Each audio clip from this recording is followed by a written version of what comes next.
అందరికీ నమస్కారం అండి. ప్రభుత్వ ఉద్యోగులకు భారీ శుభవార్త. డిఏ బకాయిల విడుదలకు ముహూర్తం. డిఏ 3% వరకు హైక్ అయ్యే ఛాన్స్. సో ఈ వీడియోలో వీటి గురించి పూర్తి వివరాలు అయితే తెలుసుకుందామండి.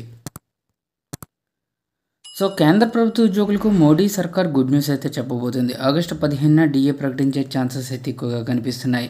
సో కేంద్రంలో మోడీ ప్రభుత్వం ఉద్యోగులకు పెద్ద ఎత్తున గుడ్ న్యూస్ వినిపించేందుకు సిద్ధమవుతుందా అంటే అవుననే సమాధానం వినిపిస్తుంది. సో మనకి కొత్త పిఆర్సీకి సంబంధించి జనవరి 2026 నుంచి అమలయ్యే ఛాన్స్ అయితే ఉంది. ఈ కొత్త పిఆర్సీలో భాగంగా సుమారుగా 34% వరకు జీతాలు పెరుగుతాయనే మనకి ఒక రిపోర్ట్ అయితే బయటికి రావడం జరిగింది. సో తాజాగా మరొక డిఏ 2025 జూలై డిఏకి సంబంధించి కూడా 3% హైక్ అవ్వే ఛాన్సెస్ అయితే కనిపిస్తున్నాయి. అది కూడా మనకి తొందరలోనే ఈ డిఏని విడుదల చేయబోతున్నారు. ఆ డేట్ కూడా తెలుసుకుందాం.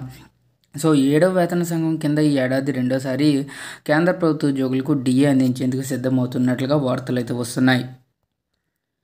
ప్రతి సంవత్సరము 2 సార్లు డిఎన్ఎస్ అలవెన్స్ అయితే కేంద్ర ప్రభుత్వం ఇస్తూ ఉంటుంది.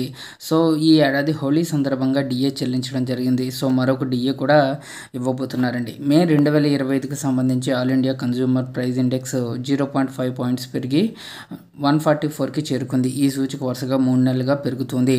మార్చిలో 143, ఏప్రిల్లో 143.5, సో మే నెలలో 144గా ఉంది. సూచి పెరుగుతూనే ఉండి జూన్లో 144.5కు చేరుకుంటే 12 నెలల సగటు 144.17గా ఉంటుంది. సో ఈ ట్రెండ్ని పరిశీలిస్తే కనుక జూలై 2025 నుండి డిఏలో 3-4% పెరుగుదల ఉండవచ్చనే వార్తలు అయితే వస్తున్నాయి.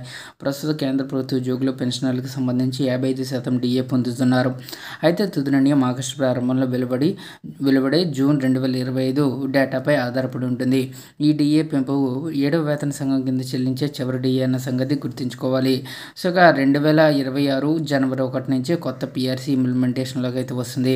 కొత్త డిఏను జూలై 2025 నుండి ఇస్తారు. కానీ ప్రభుత్వం సాధారణంగా సెప్టెంబర్ లేదా అక్టోబర్ చుట్టూ పండుగ సీజన్లో ప్రకటిస్తుంది. కానీ ఈసారి ఆగస్టు 15న కీలక ప్రకటన వెలువడే ఛాన్సెస్ అయితే ఎక్కువగా కనిపిస్తున్నాయి. ఇప్పటికీ 8వ పే కమిషన్ విషయంలో ఆలస్యం చేస్తుందని ఉద్యోగులు ఆందోళన చెందుతున్నారు. అయితే డిఏ ప్రకటనతో వారు పొందే అవకాశం ఉందని ప్రభుత్వ వర్గాలు భావిస్తున్నట్లు తెలుస్తుంది.